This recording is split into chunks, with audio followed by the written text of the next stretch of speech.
তা কি অবস্থা বন্ধু বল। এই তো চলতেছে। চলতেছে?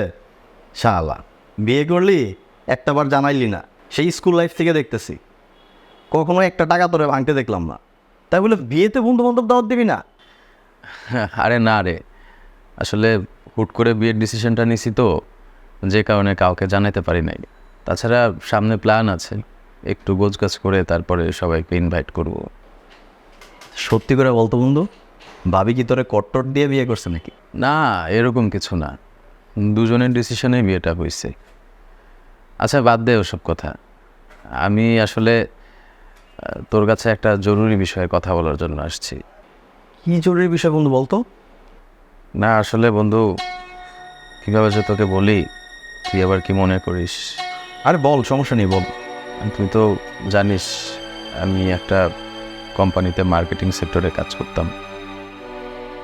ওদের প্রোডাক্টগুলো খুব একটা ভালো ছিল না, এজন্য সেল হচ্ছিল না, কাস্টমাররা এই প্রোডাক্টগুলো খায় না। তো সব মিলিয়ে রেগুলার অফিস থেকে যে টার্গেট দেয় সে টার্গেটগুলো ফিল আপ করতে পারছিলাম না। তো ফাইনালি গত কয়েকদিন আগে আমার যে বস, উনি আমাকে অনেক কথা শোনালো। মানে অফিস থেকে ডিসিশন নিচ্ছে আমাকে নাকি আর রাখবে না। এই তো চাকরিটা চলে গেল। তাহলে তো তুই খুব ঝামেলায় পড়ে গেছিস রে বন্ধু। হ্যাঁ, এজন্য তোর কাছে আসা। তুই তো আমার অনেক ক্লোজ ফ্রেন্ড, ছোটোবেলা থেকে একসাথে লেখাপড়া করছি, বড় হয়েছি। তোর আন্ডারে তো অনেককেই চাকরি দিস, মানে চাইলেই দিতে পারিস। তুই যদি একটু দেখতি একটু। আসলে বন্ধু, তুই এমন একটা সময় আসলি, এই গত সপ্তাহে আমাদের 4টা পোস্ট খালি ছিল। 4টা পোস্টের জন্য 4,000 লোকের ইন্টারভিউ নেওয়া হয়েছে। আমার কাছে কত ঘুষের অফার যে আসছে বিশ্বাসই করবি না। কিন্তু আমি তো ওই লোক না, সৎভাবে ভাই জীবনযাপন করতেছি, সৎ মানুষ। এসব ঘুষফুসের মধ্যে আমি আবার নাই। আসলে বন্ধু, এই মুহূর্তে মনে হয় আমি তোর জন্য কিছু করতে পারতেছি না। তারপরেও বন্ধু একটু দেখিস, মানে যদি হয় আমার খুব উপকার হয়।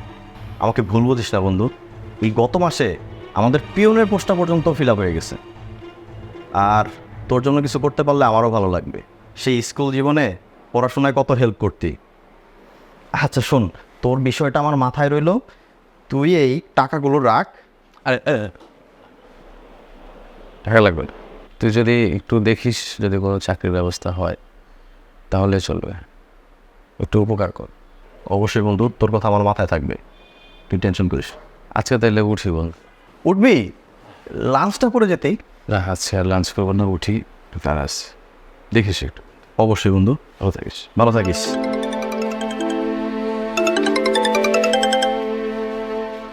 হ্যাঁ শফিক সাহেব, কি অবস্থা বলেন?